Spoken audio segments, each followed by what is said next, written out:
Ja, hvala lepa. Dober dan vsem. Jaz sem Majdan Cerar z IPOP-a Inštituta za politike prostora, kjer se zelo veliko ukvarjamo z vključevanjem javnosti v urejanje prostora, tudi v načrtovanje prometa. V današnji predstavitvi bom govoril o celostnih prometnih strategijah, namreč vodil sem proces vključevanja javnosti v nekaj več kot 5 celostnih prometnih strategijah in tudi načeloma, sem tudi sicer izven tega redno vodim tovrstne procese in sodelujem z ljudmi, tako da bo večina tez iz moje predstavitve utemeljena na teh praktičnih primerih in me lahko glede tega tudi karkoli vprašate. Naslov moje predstavitve je pa to je šele začetek. Da bom pa prišel do tega naslova, bom pa seveda rabil par slajdov, v katerih bom šel mogoče korak nazaj in začel s tem, kaj je participacija in zakaj je koristna in katere probleme lahko reši. Ponavadi, kadar govorimo o participaciji, govorimo o tem, da gre za proces vključevanja javnosti v načrtovanje, v urejanje prostora in pol v naslednjem stavku ponavadi dodamo, da gre v bistvu za neke vrste komunikacijski proces, v katerem ljudje sporočijo svoje navade, želje, zahteve, pripombe, komentarje odločevalcem oziroma policy makerjem, ki to potem na to bolj ali manj upoštevajo v nekih pripravah strategij, konkretnih ukrepov in tako naprej. Kakšne so lahko koristi participativnega pristopa za ljudi, za odločevalce in za stroko, bom pojasnil izhajajoč iz slovenskih primerov v naslednjih 3 slajdih. Kaj je običajen odziv prebivalcev, kadar slišijo za to, da se v njihovem okolju pripravlja neka sprememba? Lahko v prostoru, lahko na prometu in tako naprej. Kar se zgodi zelo pogosto iz mojih izkušenj je, da govorice prehitijo neka uradna sporočila. In ko se enkrat začnejo govorice, gre rapidno. Sosed reče, da bojo tam postavili večje parkirišče, en drug sosed doda, da bo zraven še ne vem kaj, tretji še nekaj tako in ko se sproži govorica. In čez nekaj časa je ta govorica mogoče celo bolj verjetna, ker oziroma je sprejeta kot neka napoved, kaj se bo zgodilo, ker ni v tem prostoru nekih drugih bolj uradnih, utemeljenih podatkov, kaj se pripravlja. In to v nekaj tednih lahko pripelje do tega, da se pojavi med odločevalci, načrtovalci in javnostjo oziroma prebivalci na drugi strani neka ogromna vrzel nezaupanja. In ko se to enkrat zgodi, je to zelo težko popraviti nazaj v nek konstruktiven in tvoren pogovor o tem, kaj se tukaj lahko zgodi. In participacija je eden od načinov, ali pa participativen pristop je eden izmed načinov, kako lahko to rešimo tako, da proaktivno sami pripeljemo podatke, ki so potrebni za razumevanje, kaj se dogaja v prostor in pol na podlagi tega ljudi začnemo vključevati v nek proces, v katerem skupaj razmišljamo ali pa načrtujemo, pojasnjujemo, kaj počnemo in tako naprej. Kakšen je lahko korist participacije za odločevalce? Lahko zmanjša politično tveganje. Vsi se boste spomnili kakšnega primera iz zadnjih 10 let, kjer je nek mogoče rečemo temu ne najbolj premišljen manever odnesel župan na kakšne slovenske občine. To ni nekaj specifičnega za Slovenijo, tudi v tujini se marsikdaj to zgodi in s participativno prakso se da to rešiti ali pa vsaj pričakovati. Če zgodaj vključimo ljudi in z njimi govorimo o tem, kaj nameravamo narediti, hitro vidimo, kaj je tista točka, ki je za ljudi bolj boleča, kaj je tista, ki se jim zdi bolj verjetna, z njimi lahko tehtamo alternative in tako naprej. Skratka, omogoča nam zmanjšanje političnega tveganja na način, da se neki odločitvi izognemo ali pa da ji posvetimo bistveno več ene komunikacije, kaj hočemo s tem narediti in ko ljudem pokazati, da imamo nek plan ali pa zgodbo, kaj pravzaprav počnemo. Tretja skupina, za katero lahko participacija strašno koristna, so načrtovalci. Vsakič, ko pridemo v nov kraj sodelovati z javnostjo, začnemo z istim stavkom oziroma slišimo isti stavek. In ta je, Vrhnika je nekaj čisto posebnega, vi sploh ne veste. Logatec je nekaj čisto posebnega, vi tega sploh ne razumete. Idrija je nekaj povsem svojega, to ni podobno nobenemu drugemu kraju. In to je res, vsak kraj je nekaj specifičnega. In jaz ne živim od vseh teh krajev in ne vem, kaj se dogaja tam v torek dopoldne in v četrtek zvečer, kakšne so navade prebivalcev in kako to funkcionira v prostoru. Lahko naredimo analizo, lahko naredimo 5 analiz, marsikaj bomo iz tega izvedeli, ampak noben ne pozna kraja tako dobro, kot ga poznajo lokalni prebivalci, ki tam živijo vsakdanje življenje.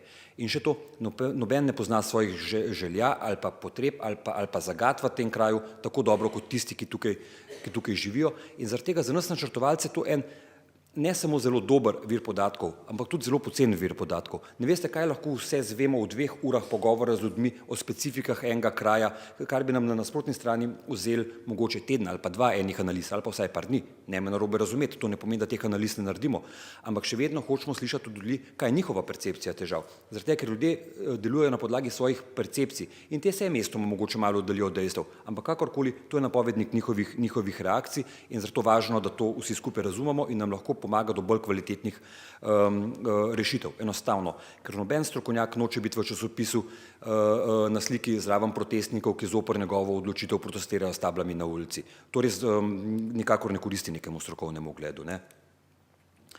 Zdaj pa na področju celostnih prometnih strategij. Po mojem mnenju so bile velik mejnik na področju participacije. Namreč, delale so se v množici enih slovenskih krajev in celostne prometne strategije so v svojem procesu oblikovanja teh strategij močno poudarjale vključevanje javnosti. Če se ne motim, je bilo predpisano 4 javne razprave, anketa, toliko in toliko intervjujev, 20 se mi zdi, delavnic in tako naprej. In za marsikakšen kraj je bilo to v enem letu več participativnih praks ali pa metod, kot so se jim zgodili v prejšnjih 10 ali pa 20 letih. Tako da je imel na tem področju to en zelo močno sporočilo in tudi en močen val se je s tem sprožil in ta val je zdaj šele na začetku in od nas ali pa od načrtovalcev je odvisno, kaj bomo s tem valom v prihodnosti počeli. Sami načini vključevanja javnosti v celostnih prometnih strategijah so bili kar dobro strukturirani. Prvo smo govorili na javnih razpravah o tem, kaj so težave, kaj so problemi, nato smo skupaj določali cilje, kaj je cilj nekih rešitev in potem oblikovali ali pa z ljudmi skupaj razmišljali o tem, kaj so ukrepi, ki vodijo k tem ciljem. Bile so različne metode, tukaj smo jih urisvali na karto kraja, to je zemljevid Ljubljane recimo, tukaj zraven smo imeli še spletni način vključevanja javnosti, da lahko nekateri, ki mogoče nima časa v 5 popoldne priti na javno razpravo, to naredijo polnoči začeti čez računalnik in odziv je bil dober, analiza seveda nekoliko težja, ker smo dobili več tisoč vnosov, ampak kakorkoli, če bi mogel dati 2 vtisa iz tega sodelovanja z javnostjo v procesu celostnih prometnih strategij, bi izpostavil 2. Prvo je bilo, mestoma so bili ljudje kar malo navdušeni. Prišli so s stavkom, a zdaj mi kar lahko povemo, kaj bi mi radi v našem kraju. Ja, a zdaj mi lahko kar komentiramo promet v našem kraju. Ja, zato smo vas povabili. Nas ni noben nič vprašal zadnjih 10 ali pa 20 let in se nam zdi super, da lahko zdaj začnemo sodelovati o tem in mi z našega stališča povemo. Tako bil je nek tak pristen odziv, da ni nekdo prišel nekaj razložiti, povedati, kaj bo naredil in potem šel, ampak prišel vprašati ljudi, kaj bi pa mogoče oni radi. Ampak na drugi strani je bilo tudi kar nekaj nezaupanja. V smislu, ni bilo kraja, v katerem nam ne bi nekdo rekel, a bo kaj iz te strategije, ali bo to še nekaj v predalu ščecar se ne bo nič zgodilo. In ljudem tega ne smemo zameriti. Mogoče so že 1, 2, 3, 5 sodelovali v takem procesu prej, pa se mogoče res nekaj zgodilo. Ne moramo povedati, koliko stavkov na teh razpravah se začeli. Jaz sem že leta 72 rekel, da mi rabimo pločnik ob tej pa tej ulici, pa ga še vedno ni. Zakaj moram to reči 10-tič? Ja, res je, zakaj mora ta človek to reči 10-tič, je dobro vprašanje, ampak kar pa lahko iz tega sklepamo je, da zelo verjetno ne bo rekel tega 11-tič, razen tega, če ga ta pločnik res ne bo zelo razburil. S čimer hočem reči, če hočemo konstruktivno sodelovati z ljudmi, je zelo dobro, da jim nekako ne samo pokažemo, ampak tudi, da pride do tega, da to sodelovanje nekje šteje. To ne pomeni, ponavadi me predstavniki občine vprašajo, a to pomeni, da moramo ljudi zmeraj upoštevati predvsem. Ne, absolutno ne. Morate pa vedno znati razložiti, kaj ste upoštevali, kaj niste upoštevali in zakaj ste to upoštevali. Če vam dam konkreten primer. Tipičen je, da delamo prenovo ceste, ki je relativno ozka, omejena, ne vem, s hribom in hišami in se pač ne da razširiti. In mi bi radi na podlagi ciljev, ki smo jih sprejeli v celostni prometni strategiji, na to ulico ali pa cesto umestili kolesarsko stezo. Ker ni prostora, jo umestimo kot šero, da se kolesarji vozijo po cestišču in zaradi tega zmanjšamo omejitev na 30 km/h. Enim se zdi to super, ker njihovi otroci hodijo po tej cesti v šolo in se jim zdi to zelo dobro, da smo še tukaj v korak varnosti. Nekdo drug se mu pa zdi to grozen, ker so on tukaj ob 6 vosil službo in se mu ful mudi in se bo zdaj mogel 30 namesto 50 voziti. A bomo upoštevali to v takem primeru? Ne bomo, ampak bomo pa znali razložiti, da smo si 30 izbrali zaradi tega, ker doprinese k varnosti in na drugi strani podaljša potovalni čas za 60 60 ali pa 80 sekund so ponovadi te izračuni in če bo veliko ljudi to spraševali, bomo neko posebno komunikacijsko akcijo temu namenili, da bomo to še 3-krat ali pa 5-krat razložili, zakaj smo se to odločili. Vendar, kar hočem reči, ljudje morajo imeti občutek, da njihovo sodelovanje šteje. Ker če ne, se zgodi naslednje. Ljudje, ki imajo neko konstruktivno željo po sodelovanju, teh ljudi je omejena količina. Nima jih vsak kraj neomejeno. Ljudi, ki se hočejo vključevati v javno življenje, ki hočejo v svojem prostem času na sončno popoldne ob 6. zvečer priti na javno razpravo, ni nešteto. In če imajo občutek, da to ničemur ne koristi, pač nehajo hoditi. Ampak nehajo pa hoditi vsi. A veste, kdo zmeri hod? Tisti, ki ga nekaj strašno razburi. Kar pomeni, da imate v nekaj letih skupni imenovalec vseh udeležencev na javni razpravi to, da so bili jezni že, ko so šli od doma. In to je precej slaba garancija za nek smiseln rezultat javne razprave. In s tem pridem do svojega bistvenega poudarka te predstavitve. Super, da smo ljudi vključevali v oblikovanje celostnih prometnih strategij. Ampak to je šele začetek. Ker če jih ne bomo vključevali, tudi ko bomo delali kolesarsko stezo na tej ozki ulici, ki je široka samo 7 metrov ali pa 5 ali pa kakorkoli, če jih ne bomo vključevali takrat, ko bomo delali tudi krožišče, če jih ne bomo vključevali pri vseh drugih ukrepih, bo ljudje dobili točno ta občutek, da so šli v prostem času na 4 javne razprave za neko strategijo, ki je pristala v enem predalu in zdaj načrtovalci pač delajo, kar delajo, brez da bi ljudi kdorkoli vprašal. In zaradi tega ne morem dovolj poudariti, kako važno je nadaljevanje tega procesa vključevanja javnosti. Namreč, imeli smo to srečo, da imamo primere krajev, kjer smo sodelovali in na ravni celostne prometne strategije in pol pri nekem konkretnem ukrepu delanja kolesarske parkirne politike in tako naprej. In ponavadi se začnejo ljudje na javni razpravi ponavljati. To so ljudje, ki jih zanima področje urejanja prometa, ki se želijo spustiti v javno življenje, sodelovati v takem procesu in je super, če z njimi ne govoriš prvič, ampak petič in razumejo, ker so sodelovali pri ciljih celostne prometne strategije in razumejo, kakšni so ti cilji, kakšen je njihov namen in na kakšen način je to povezano s tem konkretnim ukrepom.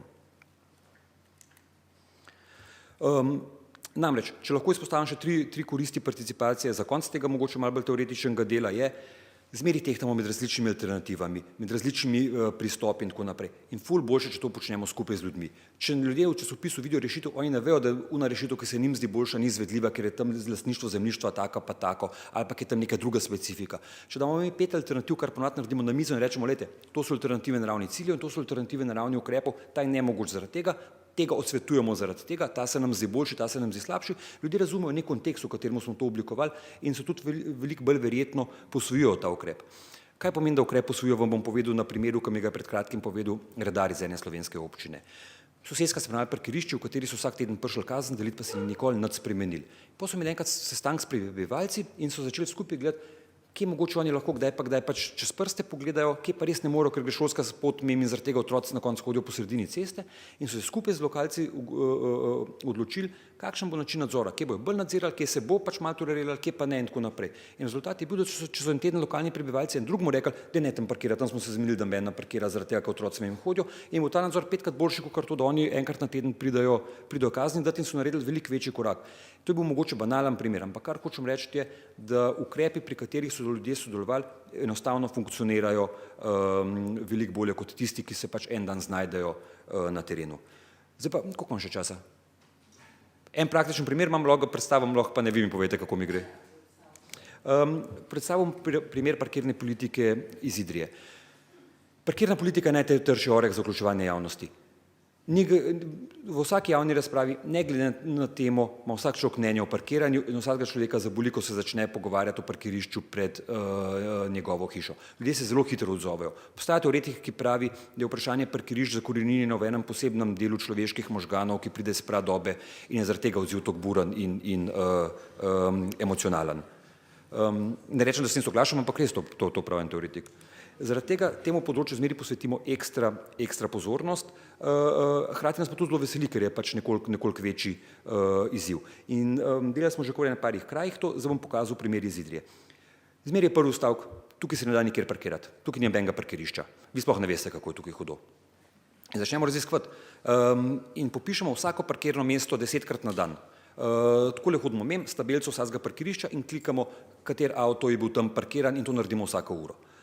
In na koncu dneva, ko naredimo analizo, imamo za vsako parkirišče, te metodi rečemo metoda parkiranega utripa, parking bit analysis, imamo za vsako parkirišče v kraju za vsako uro koliko je bilo parkirišče zasedeno. Tukaj vidite eno specifično parkirišče, kapaciteta je 200 in kako pride graf zasedenosti v vsaki uri. Hkrati pa, ker vemo, koliko hitro se avti zamenjajo, tudi vemo, kdo tam parkira. Če je avto celo noč, je to zelo verjetno lokalni prebivalci. Če je avto 2 ure od 10 do 12, je to zelo verjetno obiskovalec središča mesta. Če je avto od 8 do 16, je to nekdo, ki je verjetno zaposlen tukaj.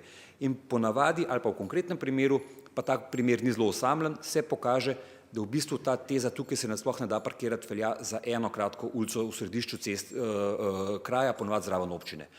Za vse ostale ulice ponavadi velja, da v vseh točkah dneva parkirišče ni zaseden več kot 60, 70, 80%, da pa je mogoče z tega parkirišča treba narediti prehoditi 100 ali pa 200 metrov do središča kraja in da mogoče za tiste, ki pridejo za 2 ure na občino ali pa nekaj tako, je čisto fajn, če se uredi parkiranje v središču mesta za 2 ure, za tiste, ki pridejo po 8 ur, pa ni noben problem, če se 150 metrov stran.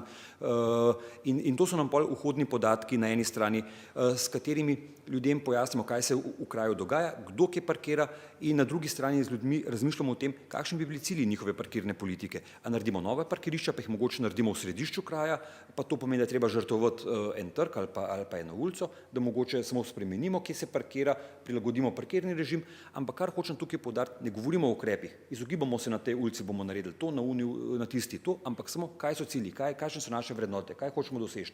In zelo hitro pridemo do tega, da v bistvu si noben ne želi zelo, da bi glaven trg ratal parkirišče ali pa da bi bilo več parkirišč v središču mesta ali pa da bi se zmanjšali javni prostori in tako naprej. In ko se zmenimo glede ciljev, začnemo naprej razmišljati o ukrepih in to nam da neko možnost, da vsak ukrep presojamo ali nas vodi k temu cilju, ki smo ga skupaj izbrali ali ne, in da imamo zraven še en kup enih podatkov, ki nam povejo, kaj konkretno se bo s tem zgodilo. In ponavadi se na koncu izkaže, da se naše podatke precej ujemajo s tistim, kar so pa ljudje pokazali na ravni različnih parkirišč, kaj se dogaja, in to je ena dobra osnova, da začnemo razmišljati o parkirni politiki skupaj. In naše izkušnje so, da v naših primerih te parkirne politike, ki jih pripravimo, grejo precej lažje skozi občinski svet v smislu glasovanja, konkretno je bila sprejeta soglasno večino in tudi ne sprožijo sprožijo bistveno manj odziva v tej fazi oblikovanja parkirne politike. Evo, s tem zaključujem. Mogoče še par izzivov. Verjetno se bo vsaj tisti, ki delate na občini, velikokrat vprašali, ali se sodelovanje splača. Niste edini. To se sprašujejo tudi ljudje. Vsi skupaj se moramo naučiti tega sodelovanja in vsi skupaj moramo si zgodbe narediti nekaj, kar bo koristno. Hkrati zelo slab način sodelovanja z javnostjo je, če rečemo, tole bi radi naredili, vi mi samo najte način, kako dobimo podporo za to. To nismo mi, to je PR. Bistveno pravilo za nas je, da je rezultat odprt. Če rezultat ni odprt, potem nima smisla vprašati ljudi, kaj hočejo, če že vemo, kaj bomo naredili. In to bo ljudje hitro ugotovili. In tretje, da si moramo vzeti več sredstev, kot smo si jih rezervirali. Mislimo, da bo dosti javne razprave, pa se ugotovi, da so prebivalci ene ulice zelo nezadovoljni z enim ukrepom, pa imamo še četrto, pa peto, pa tako naprej.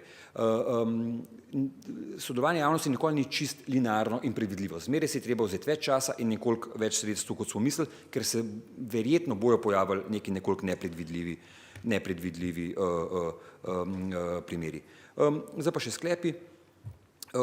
Po mojem mnenju, ali pa kaže se iz prakse, ne po mojem mnenju, da so participativno pripravljeni načrti enostavno boljši, ker ima več podatkov noter, da je za uspešno participacijo nujno, da imamo dovolj podatkov, da je pomemben procesni načrt, da vemo, kdaj so vstopne točke, kdaj govorimo o težavah, kdaj govorimo o ciljih in kdaj o ukrepih, če ne se začnemo vrteti v krogu. In bistveno, da je pomembno vzdušje. Ljudje ful rajši pridejo, če se počutijo prijetno. Tako da veliko boljše, kakor da imamo v eni zatemnjeni sobi, kjer se slabo vidi, pa slabo sliši javno razpravo, kjer ljudje govorijo en čez drugega, ampak da imamo neko metodo, ki bo prijetna za ljudi in bo tudi omogočila, da vsak lahko pride do besede in da noben te javne razprave ne uzurpira za 1 uro. Evo, to je vse. Hvala.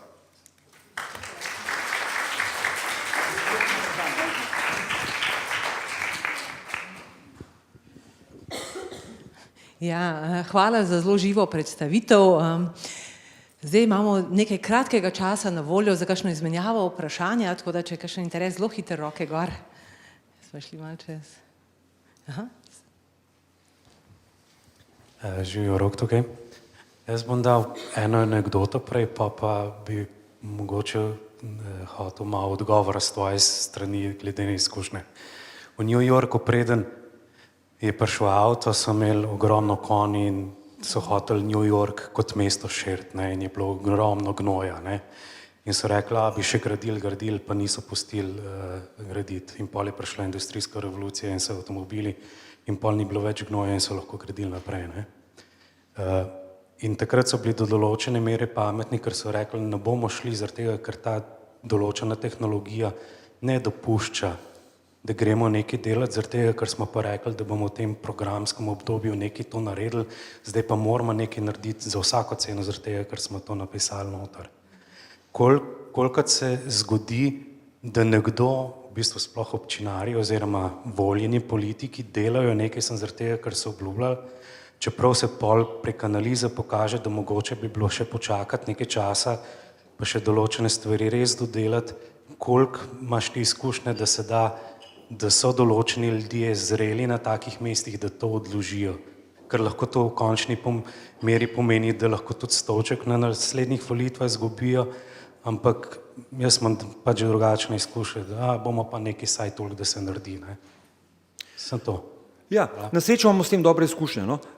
Včasih se zgodi še posebej pri parkirni politiki, to so nam pred kratkim zgodili v enem kraju, da obstajajo na občini zaposleni, ki dvomijo v pristop zmanjševanja parkirnih mest, restriktivne parkirne politike in tako naprej, vendar z intenzivnim na eni strani analitiko, kot sem pokazal, za vsako parkirišče vemo, kaj se tam dogaja, koliko je skupno število parkirišč in tako naprej, in še z nekimi drugimi raziskovalnimi metodami in primeri, pridemo do tega, da tudi naš sogovornik še z nekaj časa zelo dobro razume, kaj hočemo narediti in nas pri tem zelo podpira. No, to je konkretna izkušnja z ene občine izpred nekaj časa in ni edina. No. Tudi ena druga izkušnja je, ker je zapora ene ceste v središču kraja prvo župana zelo skrbela, ampak je v enem momentu rekel, ja, če bodo ljudje za, bom tudi jaz za, kar je super izhodišče za eno tako sodelovanje. In pol, ker se tudi on udeleževal javnih razprav in tako naprej, slišal tudi v ljudi, kaj si želijo in kakšni so njihovi argumenti za to, da se ta cesta za tranzitni promet zapre, in začel v to tekom procesa verjetno. Okay.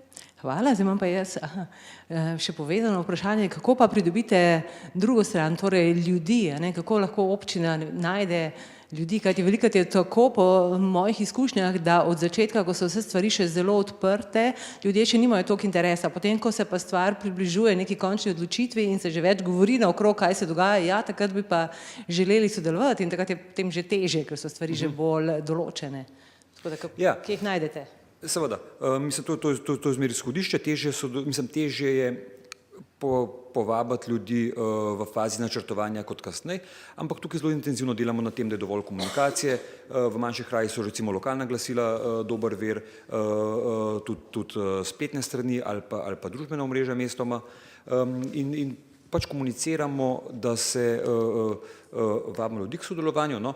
Dostikrat se pa tudi na drugi strani sama oblikuje skupina, ki hoče sodelovati z nami. Recimo konkreten primer, da se pri enem prometnem ukrepu recimo, ki zelo zadeva neko specifično območje, sami oglasijo ljudje Novakove ulice in se jih pa v spodaj podpiše 20 in da njih pa to skrbi in da bi radi z nami govorili. Zmeraj poskrbimo, da so naši spletni naslovi objavljeni v vseh teh člankih, ker je to tudi en zelo dober pristop za nas.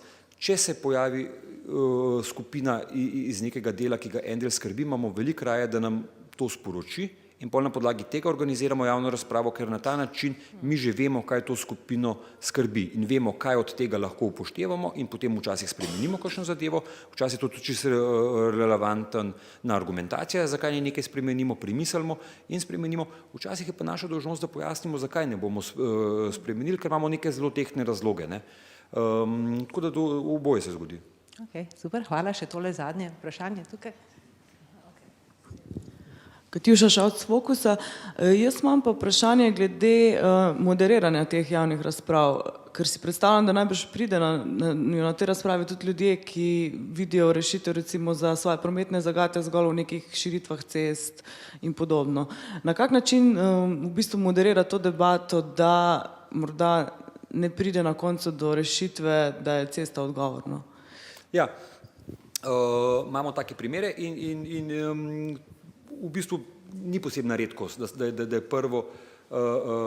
prva teza, veste, mi samo rabimo 2 dodatna pasova pa krožno križišče. To se nam kar zgodi. In ponavadi je naš odgovor, da si vzamemo več časa za to in gremo zelo počasi čez proces v smislu, nikakor ne rečemo, ne, tega ne rabite, to nima nobenega smisla, ampak kaj pa mislite, da se bo zgodilo, če razširimo cesto pa naredimo krožišče?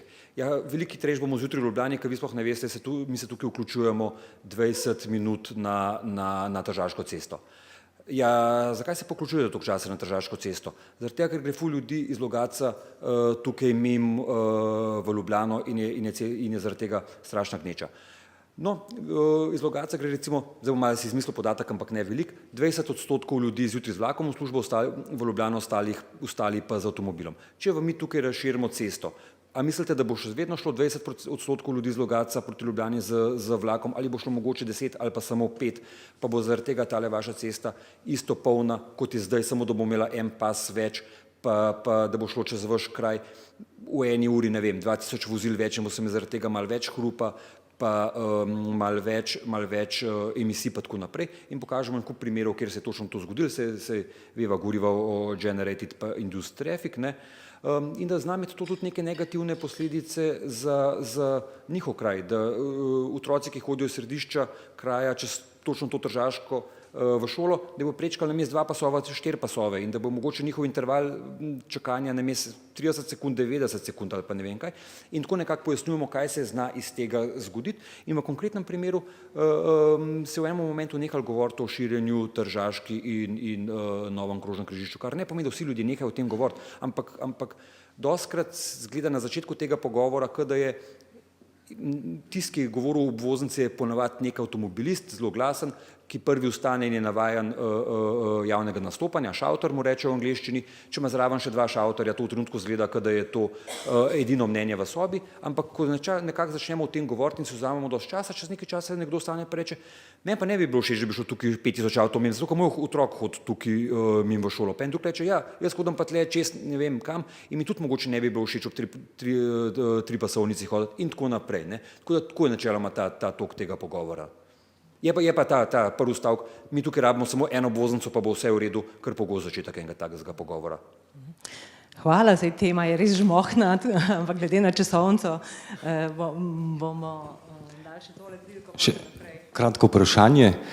Omenil si, da je celostna prometna strategija oziroma množina celostne prometne strategije bil mejnik na ravni participacije. Zdaj nisem poseben poznavalec zakonodaje, ampak to verjetno iz 2 razlogov. Eno je pojav organizacij in metod, kot je tvoja, vključevanja javnosti, drugo pa je zakonodaja področna z področja okolja. Ne? Skratka, moje vprašanje je, a ni potem smiselno metode in ideje, o katerih zdaj tu govorimo in si jih ti predstavljajo, tudi na ostala družbena področja razširiti, ne samo na umeščanje predmetov v okolje oziroma objektov v okolje. Ne? Skratka, model participacije zdaj, in to je arbitrarno. Ne? Če se spomnim župana Vjočane in Zadevščine, oni so pravzaprav v statut lokalne samouprave uvedli participativni proračun.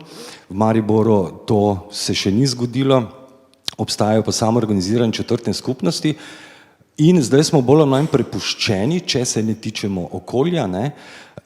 Da so ti elementi participacije, vključevanja javnosti bolj ali manj arbitrarno prepuščeni pritisku samih ljudi ali organizacij, kot je tvoja, ali pa, dajmo reči pod narekovaji, razsvetljenim županom, bolj ali manj so tisti, ki odločajo.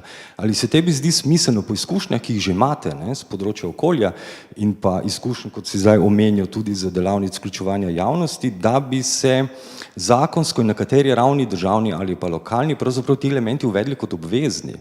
Zavedam se teže in pa zahrbtnosti vprašanja, pravzaprav sam tudi in težav okrog tega. A se ti zdi smiselno, da bi se tudi na druga področja odločanja uvedel element participacije? In kje? Ja, seveda, zdi se mi smiselno, osebno sem zelo naklonjen participativnemu oziroma participaciji, vključevanju javnosti in tako. To je bil za nek tak splošen načelen odgovor. Zdaj nimam dosti časa, da bi dal zelo konkreten odgovor, lahko ga pa dam na nekaj izmed teh vprašanj, ki si jih zastavil. Ja, tukaj je bil pogoj za sprejetje celostne prometne strategije, koliko javnih razprav, koliko anket in tako naprej. In to nikakor ni bilo slabo. Meni se zdi to dobro. Ni pa to edina garancija za to, da bo proces uspešen. Veš, da vsak participativen proces se zna tudi zmanipulirati. Poznamo iz zgodovino množico participativnih procesov, kjer je bil rezultat znan 5 let, preden so prvega človeka karkoli vprašali, pa je bilo pa 5 delavnic, pa se je Punkar že 5 let upredaval in vsi vejo, da se bo zgodil, se tudi zgodi. In tudi pri nas se je to kdaj zgodil. In to ni šlo mimo neopaženo in marsikdo, ki mu omenimo participacijo, pomisli točno to, da bo šlo na 3 sestanke, itak se pa že naprej ve, kaj se bo zgodilo. Zaradi tega jaz mislim, da je pred nami ena učna ura za vse nas. Za stroko, ki se s tem ukvarjamo, za policy makerje in odločevalce na drugi strani in za javnost, za ljudi, za prebivalce na tretji. Vsi se bomo mogli tega procesa naučiti in to ne bo lahko. Tukaj se bo pokazalo tudi par težav, izzivov, napak in tako naprej, ampak to ni razlog, da s tem ne začnemo, ker se bomo mogli, ker na drugi strani kot družboslovec zelo zagovarjam stališče, da so se ljudje spremenili. Če so ljudje pred 30-40 leti poslušali strokovnjaka, gledali v tla, se malo zabeležili, kaj je rekel, šli domov in temu verjeli, vsi vemo, da to danes več ne velja. Ljudje dvignejo roko, pogledajo na internet, hočejo sodelovati, imajo svoje mnenje in tako naprej. In zdaj samo vprašanje, a hočemo imeti to mnenje za mizo in se o tem pogovarjati, oziroma če uporabljam svoj klasični stavek, veliko boljše po mojem mnenju imeti nasprotnike za mizo, kot protestnike na ulici. In če je ena tema, ki je ljudem važna in ne govorimo o tem za mizo, bo čez nekaj časa te ljudje mogoče, če je tema toliko važna, tudi protestirali. Bi pa tukaj sam še en stavek rekel, ne gre pa pričakovati tukaj tudi enoznačnega mnenja. Decision maker ima tako mnenje, ljudje imajo tako mnenje. Ne, tudi ljudje so heterogena skupina in tudi med njimi so mnenja različna, tako da bistven catch tega vprašanja je tudi, kako uporabiti pravilno metodo zaradi tega, da tudi vidimo, kje so razlike med ljudmi in kakšne so in zakaj je do njih prišlo in tako naprej. No. Tako da ni samo ta linija, ampak je tudi neka horizontalna, ki jo treba usklajevati.